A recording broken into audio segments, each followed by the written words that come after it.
سلامونه قدرمنو، خدای دې وکړي چې دوستان ښه روغ او جوړ او سلامت یاست.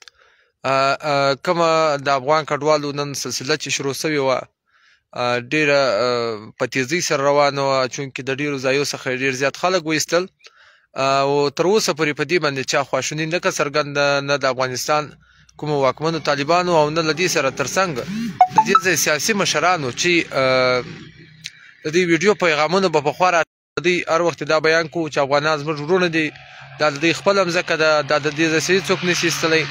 هغه خبرې څه شوې؟ دا خلک څه شو؟ دا خلک په یو صورت نه درېږي، دا خرڅ شوي دي، دا خلک دې راوځي ودې درېږي. کوم کسان چې په حق د افغانیت سره ولاړ د افغانیت په نوم ولاړ هغه دې راوځي. موږ نن ټوله ورځ د افغانانو کمالات چې ځان ته معلوم کړو، دا علاقې خلک د ډېرو غټو مشکلاتو سره مخامخ وو، ټلیفونان مو وکړو، د خلکو سره رابطې وکولې. او واحد دا یو چینل موږ تاسو لپاره خلاص کړی د ستاسو د خدمت لپاره چې تاسو له ښه بد هم په خبره وو او ستاسو ستونزه هم د دې چینل له لارې شیروو.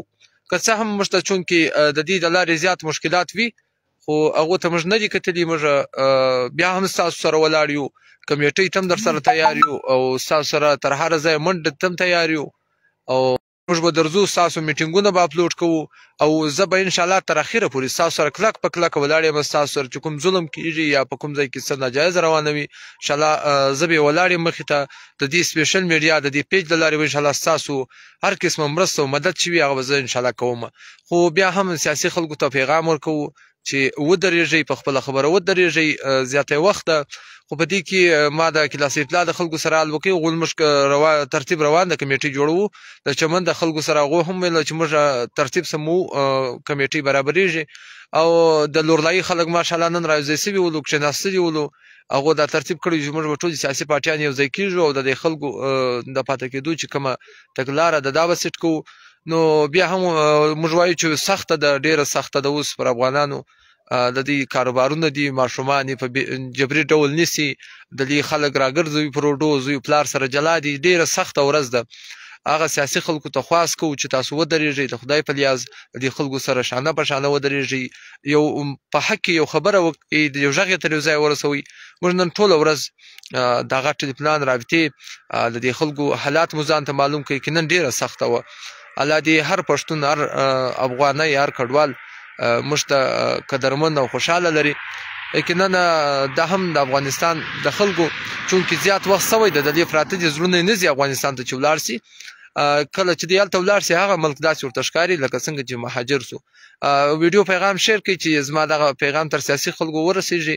سبا یې وکړئ، دا کمیټې جوړه کړئ، بله ورځ یې وکړئ، خو د دې خلکو ته د حل لاره راوباسئ او د دې خلکو سره شانه په شانه ودرېږئ، مرسته وکړئ. پر دې خلکو باندې ډېره سخته ده، یقینا چې سخته ده، ډېر سخت حالات دي. نه په شانه چې هر افغاني ته هر چا ته کومه مسله رسېږي، زه د چینل له لارې شیر کوم، د هغو غږ تر هره ځایه رسوم. ما د اسلام آباد سره هم زموږ خبرې وسوې، بیا ما ستاسو ته هغه وایسونه شیر کړي دي.